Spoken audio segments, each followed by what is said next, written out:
The Lost Gospel of John, Hidden Teachings of Jesus' Closest Disciple. Tonight, imagine this, a slim, dust-darkened codex, so old it feels like it shouldn't exist, whispering a version of the story we were never meant to hear. A lost gospel attributed to John, the disciple closest to Jesus, the one who saw what others only heard about. If such a voice survived, fragmented, hidden, disputed, what would it change?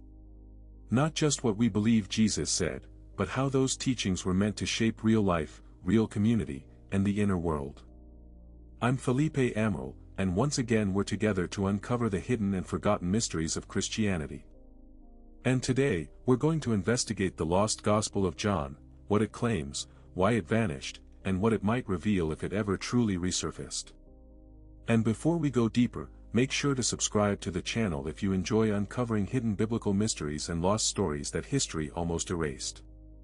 So, now, imagine holding a slim, dust-darkened codex that promises to change how you listen to one voice above all others, the young fisherman turned confidant of a man whose words have steered civilizations.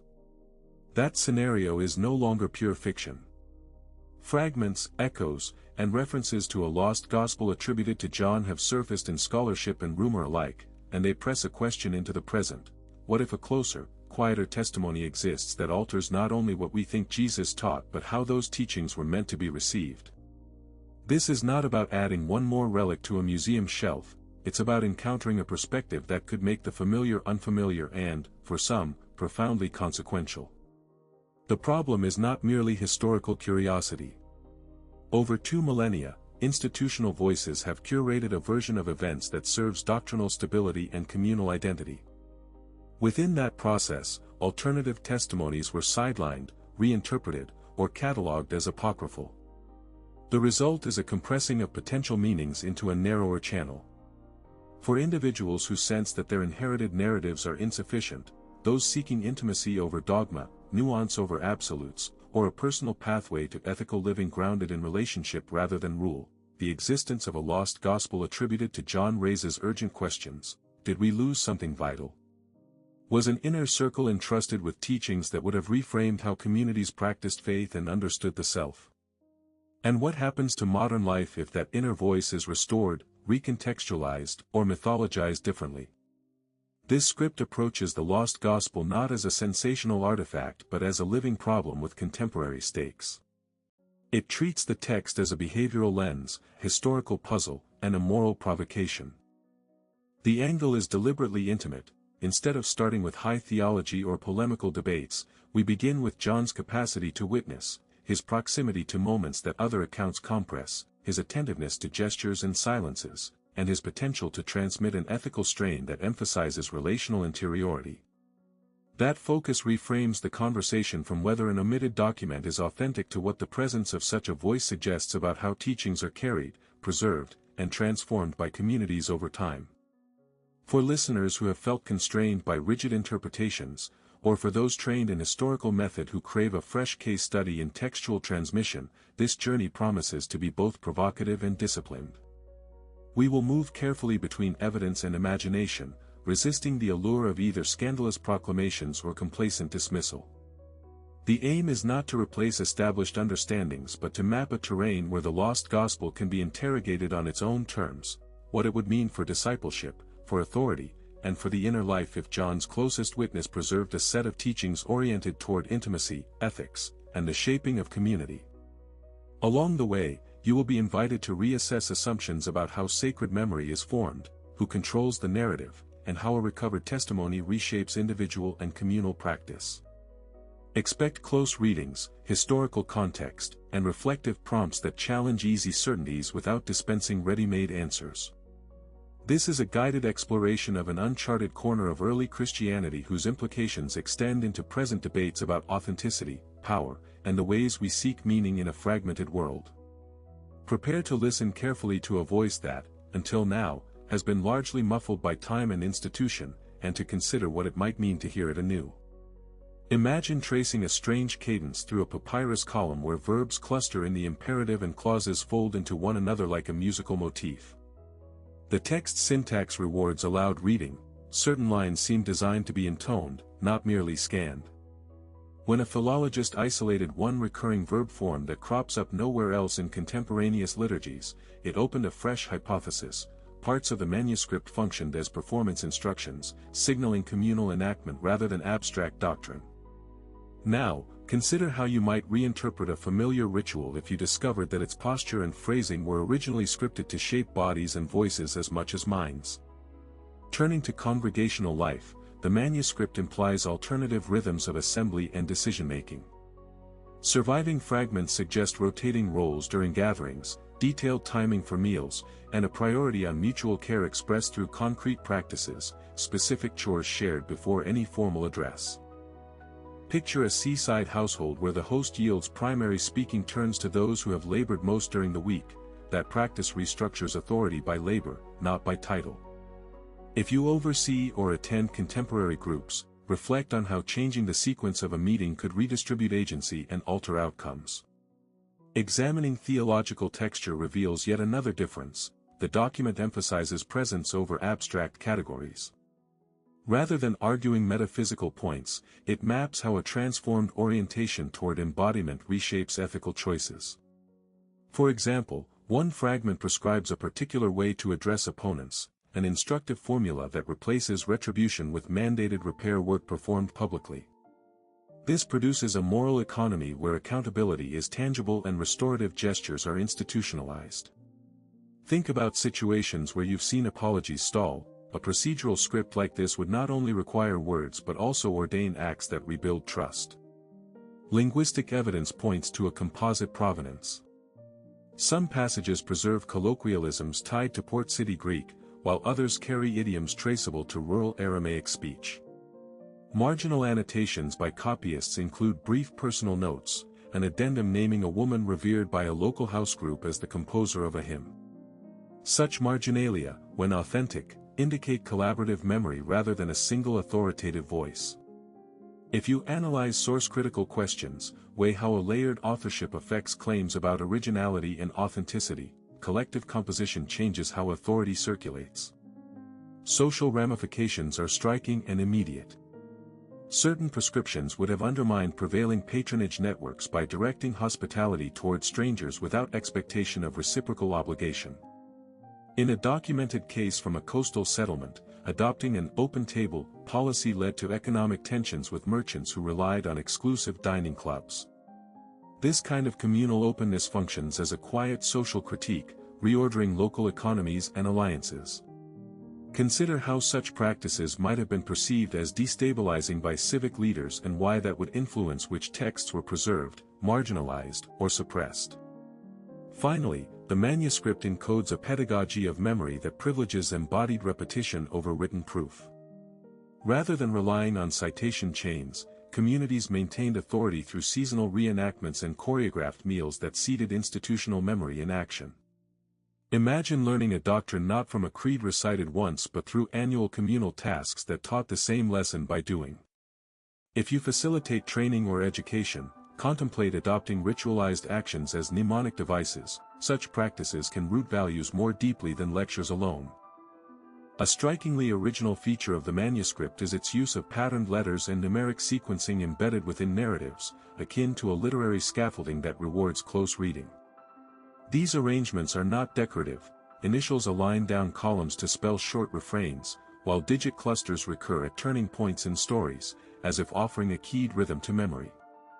If you study ancient scribal practice, this suggests an authorial intent to guide readers through layered meanings, one level legible at a glance, another unlocked by deliberate attention to form. Consider how that technique could change how a community transmits a teaching. It creates an apprenticeship in reading, where disciples must learn to perceive structure as instruction. Equally novel is the Gospel's framing of transformation as a craft to be practiced rather than a state to be declared. Passages set out stepwise exercises, skills to be honed over seasons, using trade metaphors such as weaving, striking metal, and tuning chords. These analogies teach a moral dexterity, patience, repair, and steady calibration. Now, picture spiritual formation in your context as vocational training, a series of graded tasks that build competence and character instead of proclamations of belief. That reorientation offers concrete criteria for maturity and invites institutions to design curricula modeled on apprenticeship, with mentors assessing demonstrated ability rather than verbal assent. The text also contains unexpectedly explicit provisions that reconfigure household and public responsibilities along lines that increase women's agency. Certain prayers and administrative templates bear feminine grammatical markers and are presented as liturgical instruments women can lead in sanctuary and courtyard alike. Practical rules allocate stewardship duties for widows and mothers, granting them authority over resource distribution and educational roles for children. Imagine how communities might shift when caregiving and fiscal oversight are coupled with formal ritual recognition, producing visible pathways for female leadership that are both sanctioned and replicable. A different vein addresses conflict and accountability through symbolic exchanges rather than adversarial adjudication. Ritualized transfers of small objects, knots of cloth, carved tokens, a dipped reed, perform binding agreements whose force depends on communal witnessing and seasonal renewal. This creates a culture in which promises are periodically reactivated, reducing the permanence of punitive exclusion and encouraging repair. When you encounter disputes today, think about replacing one-time verdicts with recurring, tangible ceremonies that restore ties and require repeated public labor to maintain trust. Such mechanisms would rework incentives and could limit cycles of vendetta.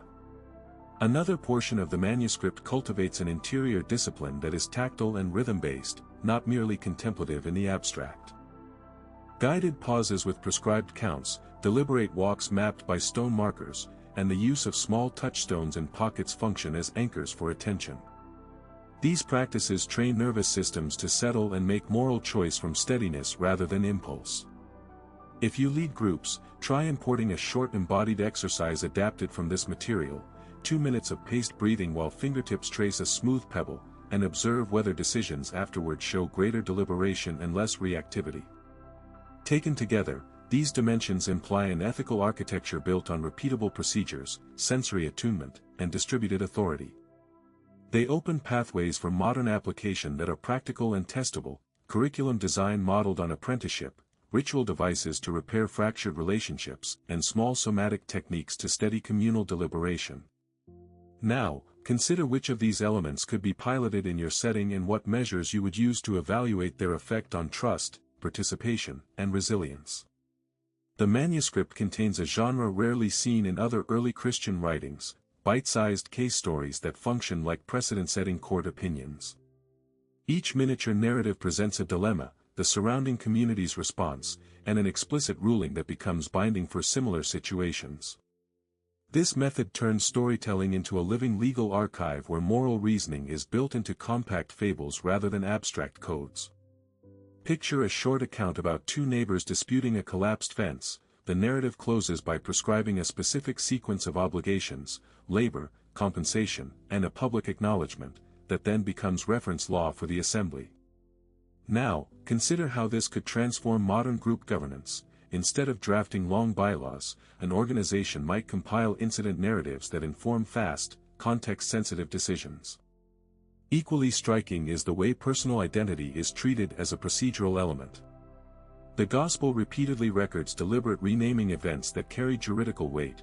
To receive a new name is to accept certain responsibilities and privileges recorded and witnessed by the community. Those renamings are not symbolic aside from their legal force. They operate as public contracts, with ritual language that enumerates duties tied to the new designation. If you manage teams, imagine a formal welcome practice where a title is conferred along with documented expectations, making onboarding both ceremonial and precise. That combination of honor and obligation sharpens accountability without relying on anonymous memos. In addition, the text develops a calendar of probationary periods that structure commitments over fixed, short cycles. Engagements, whether stewardship of a resource, leadership of a project, or temporary guardianship, are assigned explicit time spans with checkpoints. After each interval, the assembly reviews performance and may renew, modify, or transfer the role. This temporal architecture discourages indefinite tenure and encourages rotation without abrupt displacement. When you confront leader burnout or institutional stagnation, try instituting short-term commissions with set review dates to refresh participation and preserve institutional memory through cyclical evaluation. Beyond internal law, the manuscript prescribes a tactical posture towards civic authorities that is neither blanket obedience nor open rebellion. It offers calibrated maneuvers, public compliance on matters of shared peace, selective withholding where civic practice directly harms vulnerable members, and deliberate acts of transparency designed to expose corrupt bargains. Those prescriptions treat engagement as strategic theater, intended to reshape local norms rather than provoke violent confrontation. If your community must negotiate with municipal institutions, think about phased interventions that reveal information, build alliances, and shift public perception incrementally rather than forcing an immediate showdown. Another novel device embedded in the text is an institutional mechanism for structured dissent. Rather than equating unity with silence, the manuscript formalizes objection procedures. A minority position can trigger a mandated listening period, an evidentiary exchange, and a mediated reconsideration before any ruling becomes final. That arrangement treats disagreement as an engine of improvement rather than a threat to cohesion. Imagine applying this in a boardroom where a single dissenting voice prompts a temporary moratorium on action and convenes a listening panel. The result is decisions that incorporate complexity and withstand future contestation. Now, consider how these features might shift your approach to communal life. When you shape rules, could narrative precedents make ethical choices more adaptable? Might formalized renaming and time-limited duties reduce vague expectations and diffuse power? Could strategic civic posturing protect the vulnerable while minimizing harm? And finally, would an institutional channel for dissent improve resilience and legitimacy? Each practice in the manuscript offers a concrete tool set for redesigning decision-making, accountability, and public engagement in contemporary settings. Within the manuscript's framework there is a rigorous set of criteria for judging extraordinary reports, organized almost like a handbook for corroboration. Rather than accepting a single testimony, the community is instructed to seek confirmatory signs that are observable, reproducible, and subject to local verification. These checkpoints include material evidence, temporal spacing between accounts to rule out collusion, and independent attestations from members unaffiliated with the claimant. Picture this as a communal checklist that reduces rumor and elevates reliable information. When you encounter a disputed claim in your own group, apply a comparable sequence of verifications before acting. Alongside epistemic safeguards, the work outlines a fiscal protocol designed to prevent covert manipulation of communal resources. Instead of nebulous pledges, funds and obligations are recorded on durable tokens with standardized metrics, and a short-form account sheet is circulated at regular intervals so everyone can review changes. Interest and penalties are explicitly disallowed, but contingency clauses account for environmental loss or market shocks, specifying redistribution mechanics when scarcity strikes. Think of it as a set of accounting templates that protect the vulnerable while keeping allocation transparent. If you manage shared finances, consider adopting simple, public ledgers with regular reconciliation meetings. Another strand trains members in disciplined disagreement through formalized exchange rounds. Participants are assigned rotating roles: questioner, responder, recorder, with strict time parameters and an enforced rule that responses must include an accessible action plan, not merely assertions. This method turns conflict into an exercise in constructive parsing rather than personality-driven dispute.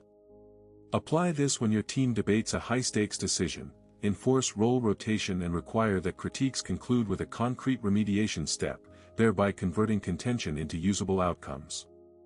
The manuscript also encourages a polyvalent approach to interpretation, where passages are read through alternating lenses: ethical, juridical, experiential, on successive occasions. Each reading is followed by a brief practical assignment that tests the passage's implications in daily life, creating a feedback loop between text and conduct. That technique prevents any single hermeneutic monopoly and cultivates interpretive agility. Now, imagine using this in a workshop. Rotate interpretive frames and then ask participants to pilot a short experiment that embodies the chosen reading, reporting back with tangible results. Embedded legal forms in the compilation enable negotiated agreements to carry weight beyond the local assembly. The document provides language patterns tailored to common legal forms of the era, formatted so that secular authorities recognize them as binding instruments when disputes spill into public courts. These templates bridge internal norms and external law, reducing the risk that community practices will be dismissed as informal. When your group needs to formalize arrangements with outside institutions, draft concise clauses that map internal expectations onto recognized legal terminology to protect collective interests. Finally, there is a subtle emphasis on iterative learning. Small-scale trials precede wide adoption. New social measures are piloted in a single quarter, evaluated by specified metrics, and only then considered for broader implementation. This encourages experimentation without placing the entire community at risk. If you are contemplating organizational innovation, begin with a confined experiment, define success criteria in advance, and convene a rapid review to decide whether to scale. Each of these mechanisms, verification, transparent accounting, structured dissent, plural readings, legal bridging, and staged trials, offers a distinct toolkit for translating the manuscript's governance insights into practical, modern procedures. A fresh administrative device found in the manuscript repurposes everyday objects as legal instruments: inscribed metal plates used to seal agreements, small oil lamps lit to signal active responsibilities, and carved keys handed to newly authorized stewards. These artifacts function like living signatures. They travel with responsibilities and can be returned, displayed, or deposited in a communal chest for public inspection. Because the objects are plainly visible during assemblies, they create immediate social consequences for neglect or abuse without relying solely on written minutes. If your group is exploring concrete ways to bind commitments, consider adopting a physical emblem whose possession corresponds to a defined duty and which must be produced at regular gatherings. Another dimension emphasizes demonstrable competence over merely declared intention. The manuscript outlines practical trials in which candidates must perform targeted tasks under observation, mediating a dispute while two elders evaluate fairness, or organizing a relief distribution that meets specified timelines. Success is recorded as a formal certificate carried by the individual, and failures trigger a remedial learning plan rather than permanent exclusion.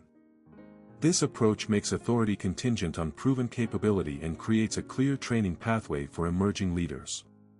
Now, consider how this applies when you need to onboard someone to a sensitive role quickly. Design a brief, public task that tests essential skills and make completion part of the credentialing process. Cross-community recognition appears as a third innovation. Assemblies drafted compact clauses that neighboring groups could adopt to honor each other's decisions, effectively issuing portable standing for delegates and certificates. These pacts reduced duplication of vetting while preventing local monopolies from controlling movement and rights. In modern practice, forming reciprocal agreements with allied organizations can protect participants who serve across contexts and provide an external check on local concentration of power. Think about negotiating a short memorandum with a partner group that commits to honoring your stewardship certificates when members move between networks. A social crediting system in the manuscript operates through observed acts rather than anonymous rankings. Witnesses publicly attest to a person's conduct at set intervals, and those attestations are kept by a rotating keeper of memory. Instead of a numerical score, the community uses narrative entries, brief, dated statements about specific deeds, that accumulate into a reputational dossier. This dossier accompanies individuals when they assume responsibilities and offers a qualitative portrait of reliability. If your organization struggles with vague reputational judgments, pilot a notebook of short, verifiable witness statements maintained by a different keeper each quarter to diversify perspective and reduce bias. The text also prescribes built-in expiration and emergency clauses that avoid indefinite mandates.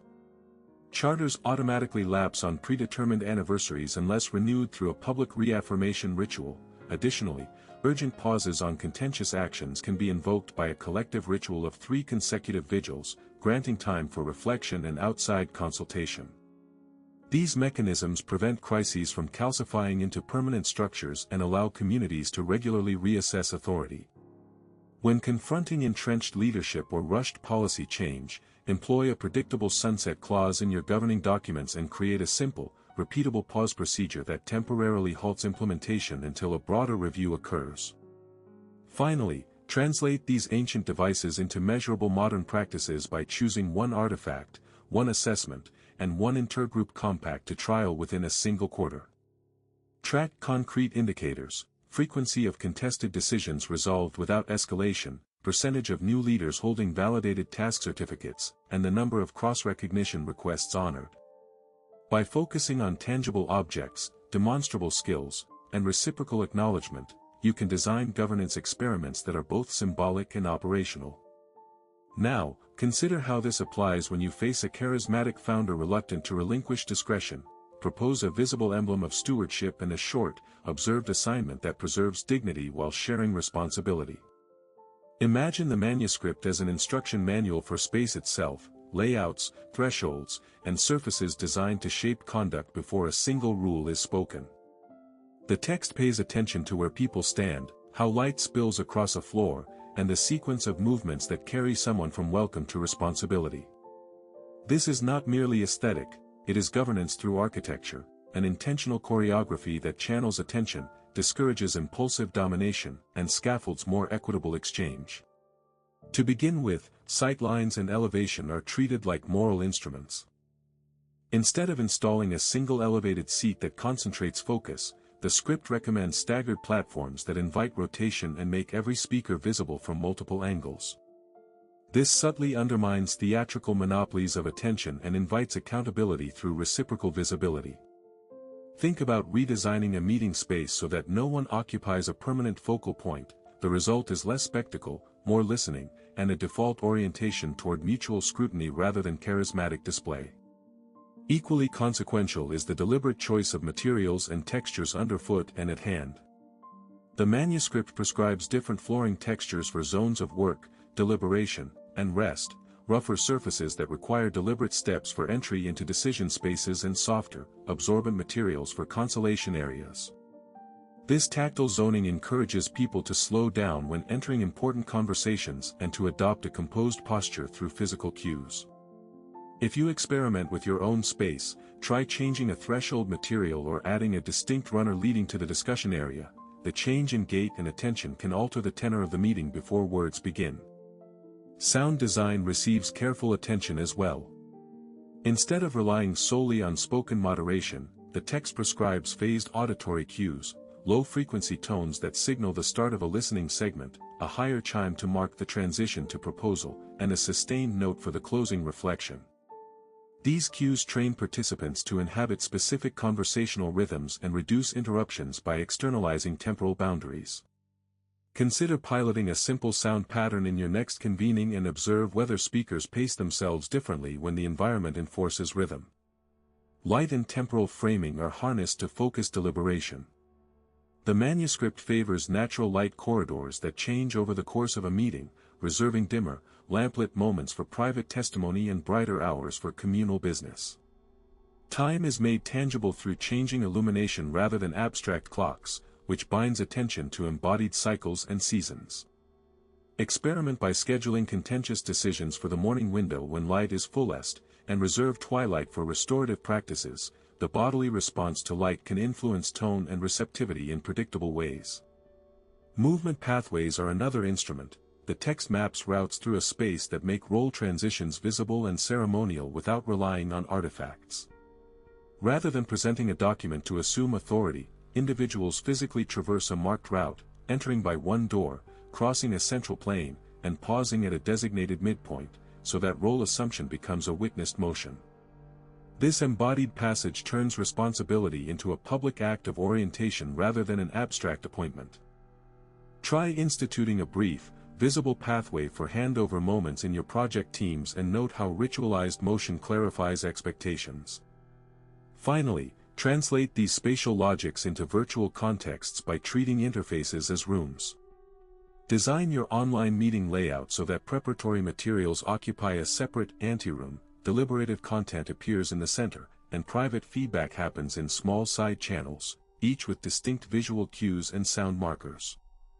This digital architecture preserves the manuscript's principle that governance emerges from structure as much as from speech. Test a reconfigured virtual room for a quarter and measure whether conversational balance and decision quality shift. By rethinking the physical and virtual frames in which people gather, you gain a low-cost lever for reshaping power dynamics, improving attention management, and embedding ritualized transitions that support durable, humane decision-making. Imagine scent as a governance instrument. Carefully chosen aromas can steer attention, calm reactive impulses, and create associative anchors for phases of collective work. Rather than perfuming a room indiscriminately, design discrete scent markers, small ceramic diffusers activated only during specific intervals, to produce a subtle cognitive cue. A cedar-tinged note could prime deliberative concentration, a faint rosemary blend might mark a transition to evaluative tasks. These olfactory signals work beneath conscious awareness, so they shape mood without demanding compliance. Now, consider how this applies when you must convene stakeholders under stress. Pairing a neutral scent with a brief centering pause can reduce physiological arousal and open space for clearer exchange. Equally consequential is control of ambient air chemistry. Carbon dioxide accumulation and stale circulation degrade mental acuity. Conversely, modest fresh air influx sharpens attention and reduces irritability. Install discrete sensors to monitor CO2 and humidity and set ventilation to respond dynamically during longer sessions. In practice, a civic forum that instituted responsive air exchange reported fewer interruptions and briefer side conversations because participants experienced less fatigue. These are technical adjustments with immediate behavioral payoff. Small investments in environmental monitoring translate into measurably better cognitive bandwidth for collective reasoning. Introduce living elements that do more than decorate. Microecosystems, moss panels, contained herb gardens, or low-maintenance desktop planters, act as continuous, low-level regulators of humidity and airborne particulates while signaling a connection to non-human cycles. Their presence also supplies microalgorithms for care, short communal responsibilities to water, prune, and observe foster shared custodianship without formal mandates. A theater company I know adopted a compact fern wall and reported that the simple act of communal watering became an informal ritual, loosening formality and enabling more candid feedback during post-performance reviews. Such botanical interventions reframe stewardship as a bodily, ongoing practice rather than a bureaucratic checkbox. Thermal zoning offers another, rarely used lever. Rather than uniform heating, configure small temperature differentials across a room to cue cognitive sets. Slightly cooler zones encourage analytic focus, while warmer niches facilitate narrative recall and empathy.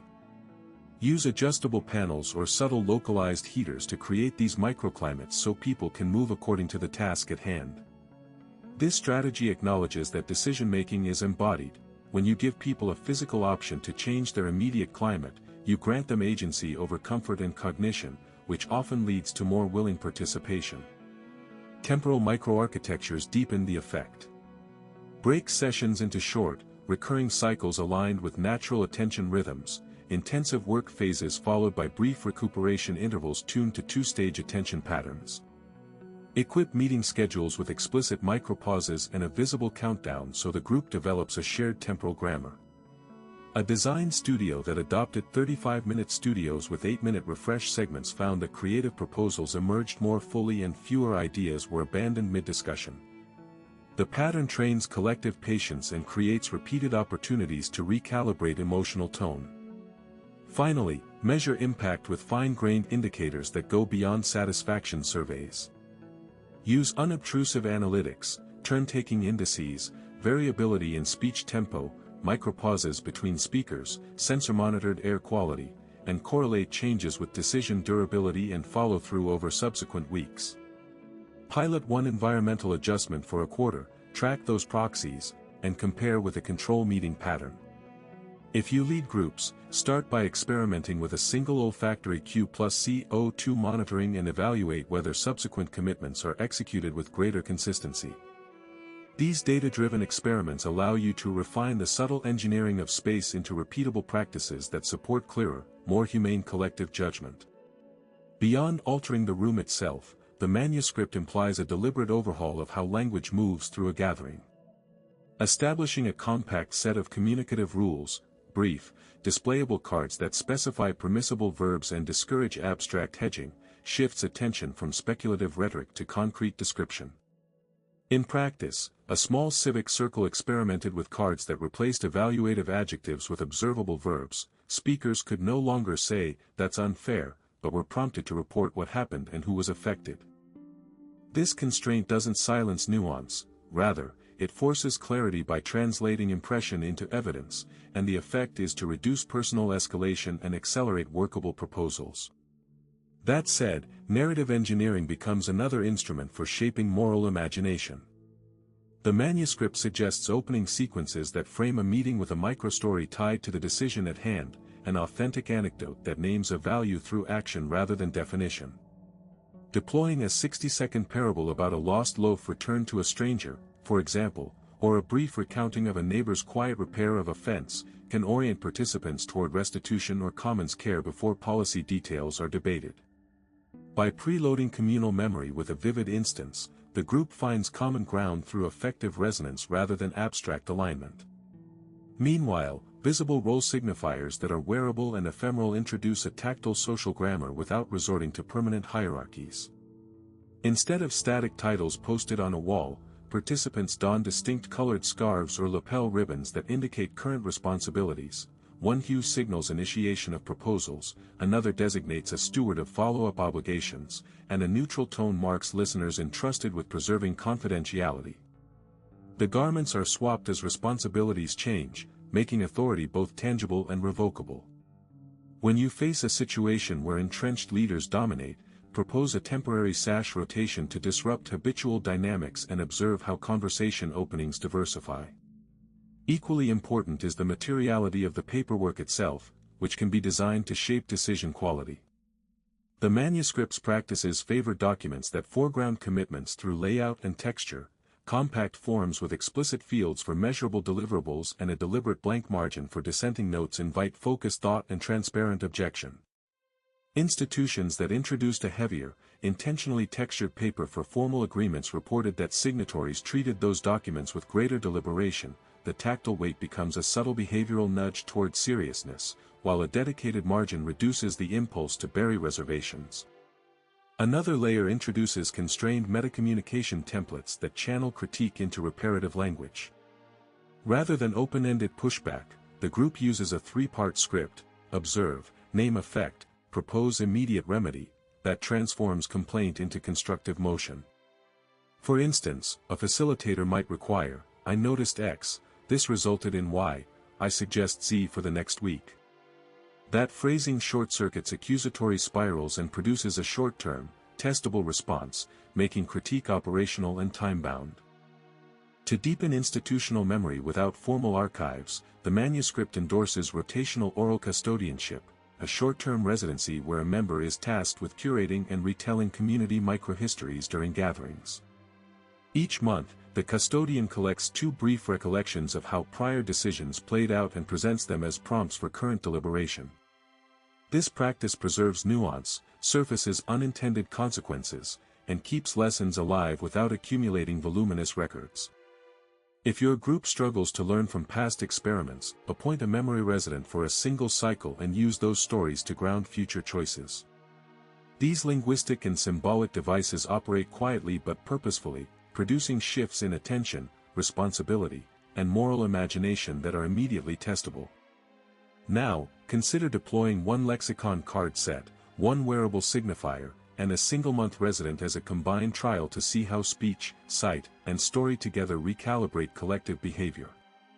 The manuscript preserves an unexpected category of instruction, designed play as collective training. Rather than treating games as diversion, it codifies rule sets that model institutional dilemmas and convert abstract obligations into repeatable scenarios. Each playbook pairs a compact board with a short rule sheet and a set of counters. The dynamics of movement, scarcity, and scoring function as living experiments where consequences are immediate and learning is concrete. Imagine moral reasoning practiced like a craft: hands on pieces, eyes on outcomes, judgment refined through rounds rather than declarations. One striking example lays out a distributive exercise built to teach proportional justice. Players receive uneven resources and must reach a partitioning that earns majority approval. The twist is a rotating veto token that can be traded for reparative labor. Another design simulates migration choices: tokens traverse a route dotted with obligations to host, relay information, or pay a small communal levy. Still, a different sheet presents a complaint resolution match where each claimant presents 2 verifiable actions and 1 proposed remedy. Mediators score proposals against set fairness criteria. These are not frivolous amusements but procedural scaffolds that allow communities to rehearse compromise, test norms, and surface hidden incentives without exposing individuals to irreversible stakes. Socially, these devices redistribute cognitive load. By externalizing choice into a game board, groups transform contested decisions into shared artifacts that invite critique of mechanics rather than personalities. Play anonymizes some pressures, making it easier to experiment with rule changes. In one attested household network, a seasonal contest governed who held water distribution duties. Repeated play normalized rotation and reduced resentment because outcomes followed agreed mechanics rather than the whim of leaders. When disputes erupted, assemblies referred back to the last play patterns as precedents, which stabilized expectations and diminished unpredictable bargaining. From a learning perspective, the manuscripts leverage iterative feedback and scaffolding. Early rounds use generous resources and simple moves to build basic intuitions. Successive levels introduce scarcity, asymmetric information, or time constraints to force strategy and emphasize repair. Physicality matters, counters sized to suggest value, paths that require deliberate gestures, and limited time clocks embedded into the play rhythm train attention and bodily pacing. Marginal notations reveal an openness to local adaptation. Groups annotated rule adjustments to fit seasonal shifts, so the games functioned as living curricula rather than fixed liturgies. Now, consider how this applies when your organization needs to surface trade-offs quickly. Design a brief simulation that mirrors one pressing choice: resource allocation, scheduling, or membership intake. Reduce it to 3 clear mechanics, and run 3 short rounds with varied initial conditions. Use the outcomes as data points for policy rather than as final verdicts. In practice, faith communities, neighborhood associations, or small nonprofits can test a limited-time stewardship module that reveals which arrangements encourage voluntary labor and which invite shirking. The important step is to treat the simulation results as provisional, allowing the assembly to iterate rules informed by lived play. If you pilot such a tool, follow a compact cycle, prototype a board and rule sheet in a single afternoon, convene a focus group for 3 10-minute sessions, capture decisions and rationales, and end with a 10-minute debrief to translate playable mechanics into 1 or 2 binding practices to trial for a month. Guard against trivializing harm by excluding real-world vulnerabilities from the simulation. Instead, craft proxy metrics that reflect trust, perceived fairness, and follow-through. Thoughtfully deployed, these ancestral game models offer a powerful way to convert ethical imagination into rehearsed competence, creating institutional habits that survive beyond speeches and into durable practice. Treat designed enactments as laboratories for social skill rather than entertainment alone. To deepen practical utility, frame each scenario around a single, measurable learning outcome, such as improving reciprocal offer-making or reducing escalation, then construct mechanics that directly produce the cognitive tension you want people to experience. Use asymmetric information, time pressure, or competing incentives selectively so participants confront the precise trade-offs they will meet outside the exercise. This focused engineering lets you attribute behavioral change to particular game features instead of diffuse novelty. Next, attend to the neurocognitive levers that make rehearsal durable. Brief immersive tasks that engage emotion and choice strengthen perspective learning. When participants feel a mild, controllable stake, encoding improves. Design choices that trigger counterfactual thinking, forcing players to predict consequences of alternative moves, because imagining what-if scenarios increases the likelihood of altered conduct later. Pair these moments with immediate, factual feedback so the brain links action to outcome in a tight loop rather than leaving lessons abstract. Consider scalability without losing fidelity. For larger gatherings, divide participants into micro-encounters that run simultaneously with the same rule set, then remix groups between rounds so social patterns cross-pollinate. Rotate a small set of core roles so no single person monopolizes authority across iterations. This preserves the intimacy of the exercise while multiplying learning opportunities and surfacing diverse strategies that can be compared against one another empirically. Now, think about ethical guardrails. When scenarios simulate hardship, obtain informed agreement about boundaries and provide opt-out paths that preserve dignity. Build in recovery sequences. After a tense round, require a short restorative exchange where parties articulate what they experienced and one small reparative action is performed. Those sequences limit harm and turn negative consequences into teachable repair rather than lasting resentment. Translate in-session behavior into durable organizational change by formalizing a conversion pathway from exercise to experiment. When a group generates a promising practice during a session, convert it into a bounded organizational trial, set a clear time frame, designate accountability leads, and define 2 simple success indicators you will monitor. This creates a bridge from imaginative rehearsal to lived policy without making ad hoc play the final authority. Use novel observational metrics to evaluate impact rather than relying only on self-report. Track measurable signals like average initiative latency, how long before someone proposes a concrete step, rate of reciprocal concessions per round, and proportion of proposals that include an immediate enforcement mechanism. Collect these metrics across rounds to see whether specific rule tweaks produce consistent behavioral shifts. Follow up later with unobtrusive checks, whether new routines are actually adopted in routine meetings, so you measure translation, not just performance in play. Adapt the material for cognitive and sensory diversity. Replace fast-paced, verbal-only mechanics with tactile or visual decision tools for participants with processing differences. Provide multiple channels for input so those who communicate differently can participate fully. Design language-light variants for groups with varied literacy, using color-coded cards, simple icons, and brief spoken prompts that make the core dilemmas accessible without diluting complexity. Finally, cultivate in-house capacity to sustain the method. Train a rotating cohort of facilitators in micro-design skills, how to formulate an outcome-focused prompt, calibrate stakes, and observe without imposing bias. Encourage these facilitators to iterate rule sets in short cycles, treating each session as a research note that contributes to a living library of problem-specific rehearsals. Now, consider how this applies when you must shift entrenched patterns quickly, commission a concise, evidence-focused scenario, run 2 compact rounds with mixed membership, and use the resulting behaviors as the raw data for a 1-month organizational test. One practical axis that has been little explored until now is the deliberate testing of incentive structures inside rehearsal environments. Rather than relying on intuition about what will motivate volunteers or protect scarce resources, design a session that manipulates small rewards and penalties to observe behavioral shifts under controlled conditions. For example, create a narrowly scoped exercise where participants decide how to allocate shared garden produce while alternating between a time credit reward, a reputation-based acknowledgement, and a mild access restriction. Track which configuration produces sustained cooperative exchanges over successive rounds, then translate that configuration into a short-term policy pilot. This method treats bargains as hypotheses to be proven, not axioms to be accepted.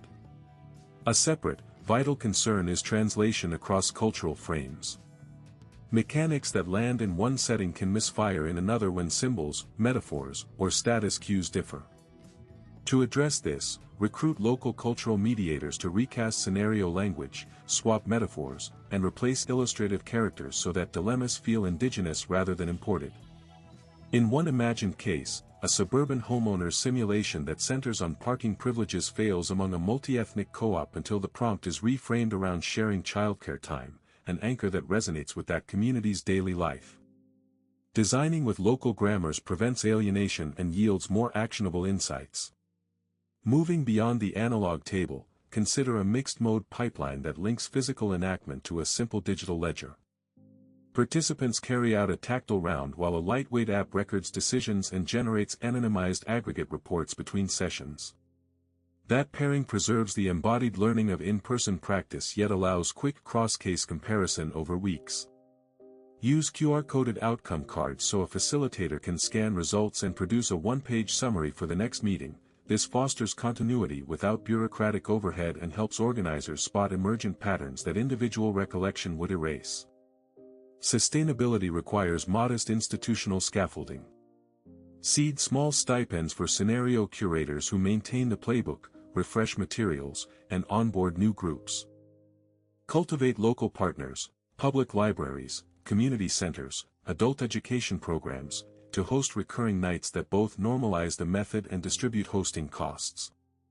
Offer sliding scale access to materials, and support an open repository where groups contribute annotated variants.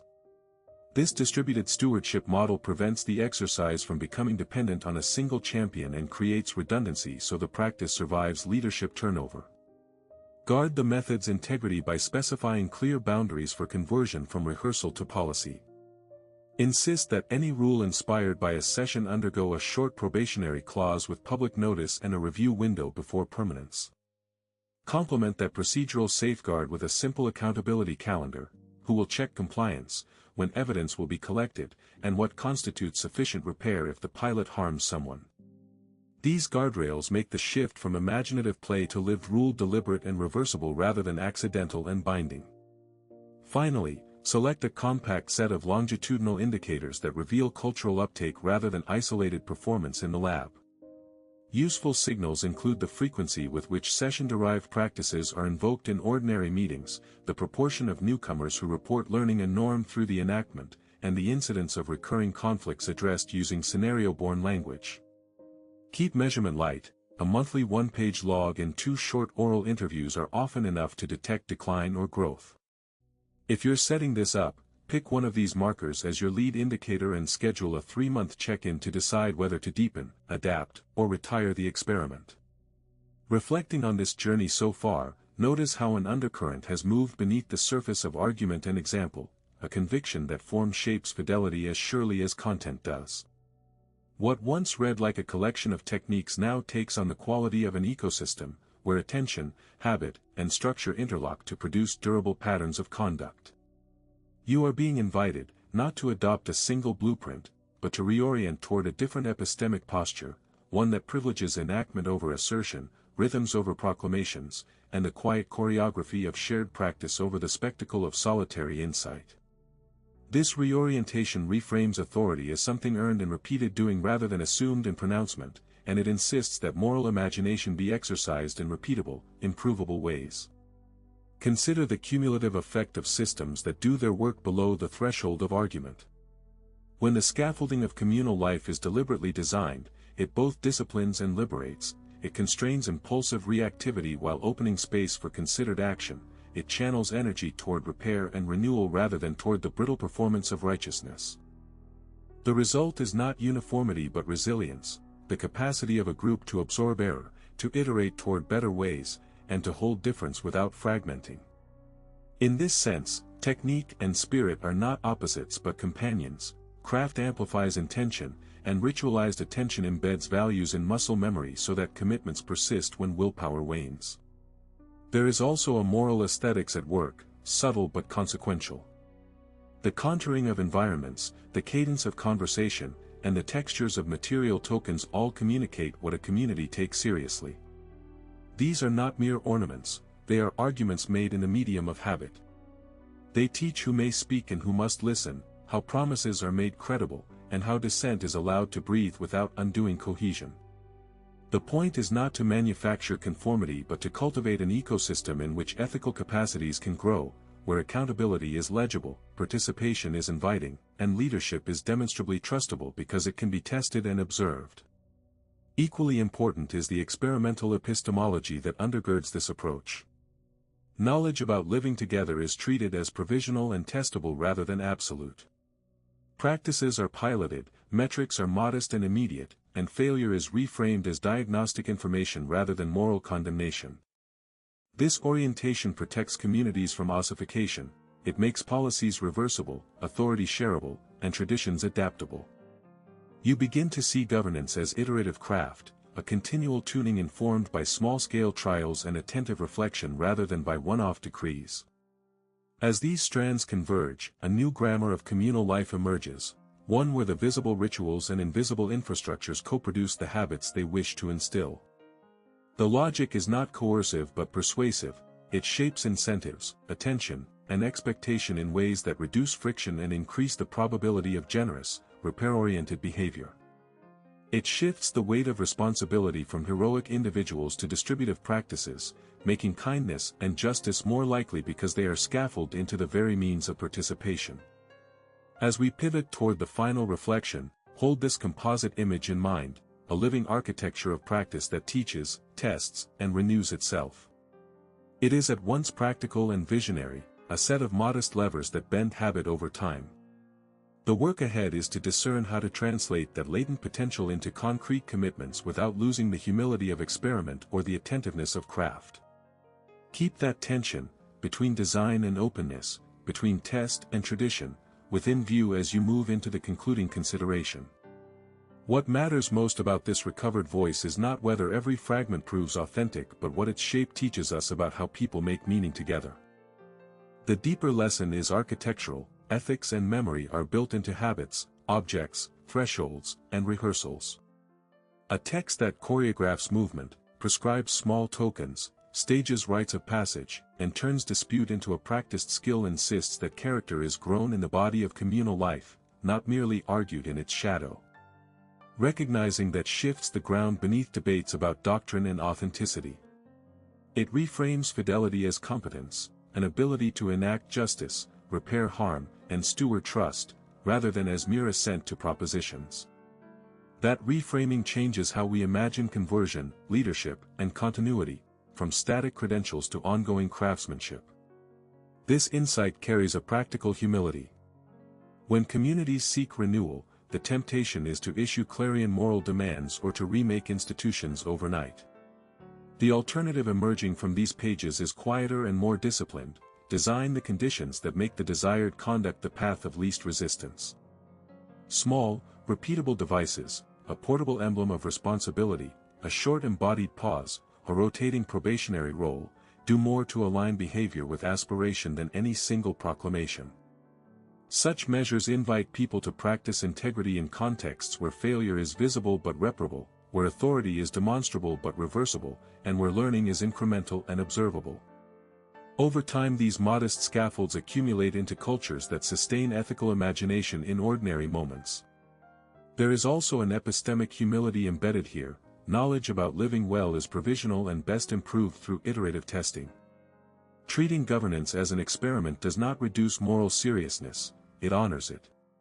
Trials that are bounded, measured, and reversible allow communities to learn without catastrophic cost.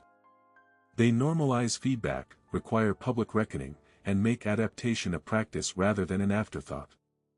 This stance protects against ossified answers and invites a continuous apprenticeship in moral craft, where what counts is not who speaks longest but who can be counted on to repair, to steward, and to teach by doing. Finally, recovering a lost voice of intimacy and practice asks something personal as well as institutional.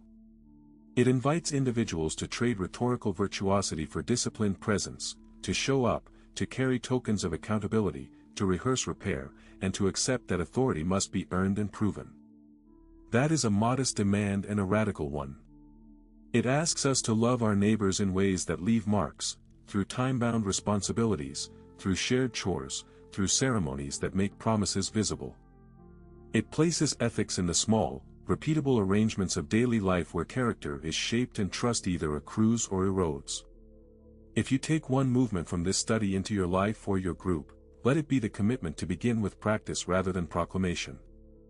Choose a single, embodied change, a brief ritual, a visible emblem of duty, an experimental probation, and treat it as research, set criteria, observe outcomes, and be willing to iterate.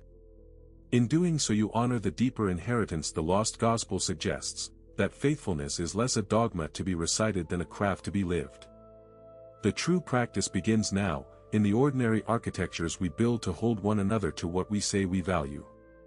So whether this lost gospel is a buried truth, a carefully controlled silence, or a legend built from fragments, one thing is certain: the moment you question who controlled the story, you start seeing the entire early Christian world differently. If you enjoyed unraveling this mystery about Jesus and the hidden voice of John, don't forget to leave a like, and subscribe to the channel, because here we uncover biblical mysteries, lost texts, and the stories that history tried to erase.